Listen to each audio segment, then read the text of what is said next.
Ben, tough outcome tonight, obviously. Before we get to some of the specifics of the fight, it was a fantastic fight. Just talk us through how things went down from your perspective. Yeah, I mean, kind of as we planned. There's a couple positions I would like to get to, like a Muay Thai clinch more often. He was able to stay out of that. But I was landing the punches I wanted to land. I was landing my uppercut really well.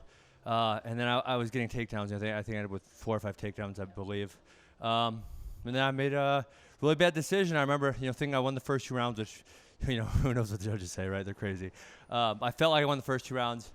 And, when I got reversed in the 3rd round, I said, I looked at the clock and there was a little over a minute left. And I thought, okay, I got to get the reversal to win this round. And we had obviously trained so much back in camp, and I had a really good jiu-jitsu guy. And I was, I guess, overconfident, right? I guess there's a reason he's the best grappler in the division, possibly in MMA ever. And, I was fairly confident when I went for that. I was going to get the reversal, and I didn't. I failed, and obviously that was the outcome. Were you surprised early on in the fight that he was wanting to keep it on the feet and really using that anti-clinch and kind of keeping you off of him? Well, I think he knew he couldn't get the takedown, right? That's his strategy everywhere. And I think he also knew if he went for the takedown, I was going to suck a lot of energy out of him, and I was going to probably end up in some advantageous positions. So no, I wasn't shocked. I was kind of prepared for that, and like I said, I would have liked to have been able to kind of get my Thai clinch, which he was able to keep me off him.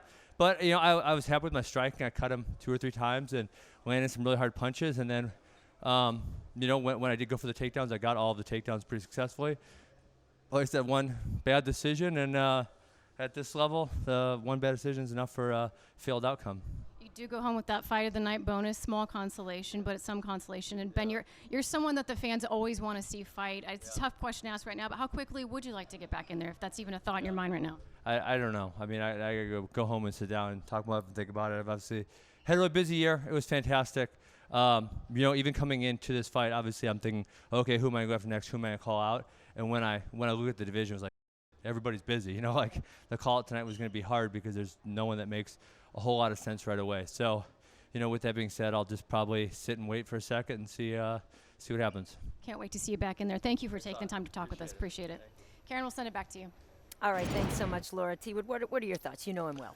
My thought is that Ben has always been gracious in defeat or victory. The thing about Ben, when I was looking at her, yelling and screaming, if he would have thrown an overhand right and got his head offline, he would have been able to access the right leg of Demian Maia. If he would have thrown a shovel uppercut and got his head offline, he would have avoided those punches. He would have got close to the front leg, which from a southpaw is going to be his right leg. Getting to the back leg of Demian Maia is very difficult. And when you go back there, it's a huge risk that you have to take. And I think that when you go forward with your head down and you're trying to go for those strikes, you put yourself in jeopardy.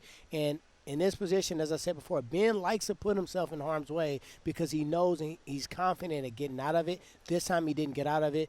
I think he'll go back home. I think he'll look at the film, and I don't think he'll get back on the horse. Well, and speaking of getting into harm's way, that's the whole thing, right? Because when you fought Demian, you knew exactly what you wanted to avoid. And the whole point was that we wanted to see these two get together and go to those dangerous places. I was prepared. When I fought Demian Maia, I was definitely prepared to have him behind my back and trying to, put a rear naked choke in or trying to sweep me, get to a half guard. And we work extensively on so many worst-case scenarios.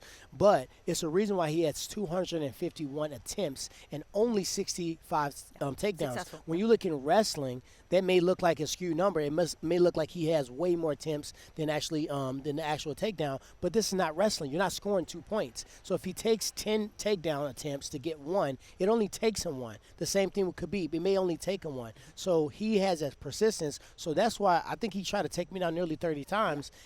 And even though my labrum was torn out of my body, I knew that I did not want to be on the mat like Ben was in, like Matt Brown, like Carlos Condit, like all these people that are known to be high-level fighters. They've all suffered from defeat from that. Thanks for watching ESPN on YouTube. For more sports and analysis, download the ESPN app. And for live streaming and special content, subscribe to ESPN+.